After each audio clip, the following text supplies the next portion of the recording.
Jumpa kembali dengan saya Friskila di hari ini. Topik renungan hari ini, kita harus selalu perang. Yoel 3 ayat yang ke-9.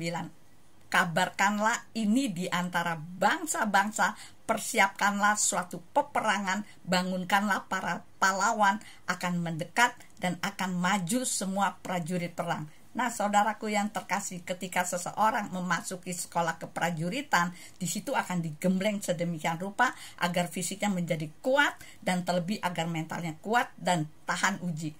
Dan harus siap sedia ketika diperlukan, dan ketika menghadapi musuh, para prajurit tidak boleh lagi memikirkan keluarga yang ditinggalkannya, memikirkan bagaimana nasibnya di medan perang.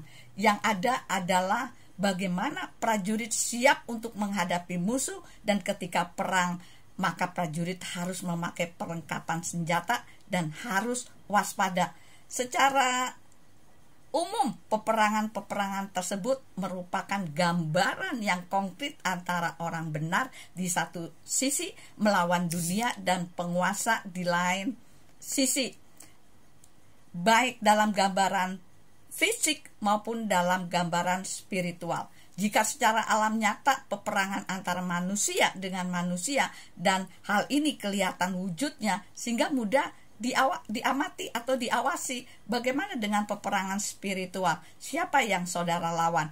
Apa itu peperangan spiritual? Secara umum, peperangan spiritual adalah gerakan-gerakan perlawanan para pihak yang saling bertempur untuk tujuan penguasaan di alam roh. Dan peperangan pertama di seluruh alam semesta ini terjadi oleh dosa Hillel bin Sakar atau Lucifer. Dalam Wahyu 12 ayat 7-8 dikatakan, dan terjadilah peperangan di surga, Mikael dan malaikat-malaikatnya berperang melawan naga itu. Dan naga itu berperang juga para malaikatnya, tetapi mereka tidak mempunyai kekuatan, saudara. Bahkan tidak ada lagi tempat mereka masih ditemukan di sorga. Yesaya 14 ayat yang ke-12 dikatakan, betapa engkau telah jatuh dari sorga, hai yang bersinar putra fajar, engkau telah dihempaskan ke tanah, hai yang melemahkan bangsa-bangsa. Nah, ketika kejatuhan manusia pertama atau Adam ke dalam dosa melengkapi penguasaan setan atas bumi, maka sejak saat itu peperangan telah menjadi bagian yang tidak terpisahkan dari keberadaan orang benar. Tidak ada penguasaan wilayah tanpa didahului peperangan. Hal ini digambarkan secara jelas dalam perjalanan bangsa Israel menuju tanah perjanjian. Dunia telah dikuasai oleh setan, karenanya disebut sebagai penguasa dunia. Penguasa dunia tidak akan melepaskan kekuasaannya tanpa peperangan, saudara.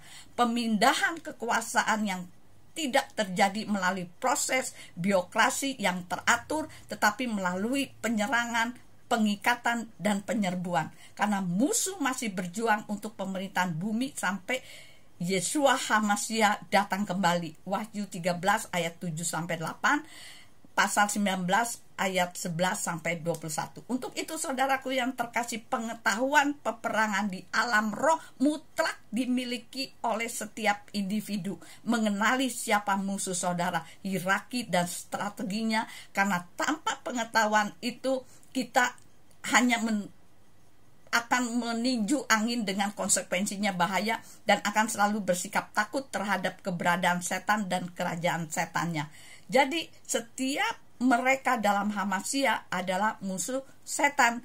Nah, sekian renungan hari ini. Biar kiranya menjadi berkat dimanapun saudara mendengarkan renungan hari ini. Dan apabila saudara terberkati dengan renungan hari ini, kirim-kirim pada yang lain, sehingga orang lain pun akan menerima berkat melalui renungan hari ini. Tuhan Yesus memberkati. Shalom.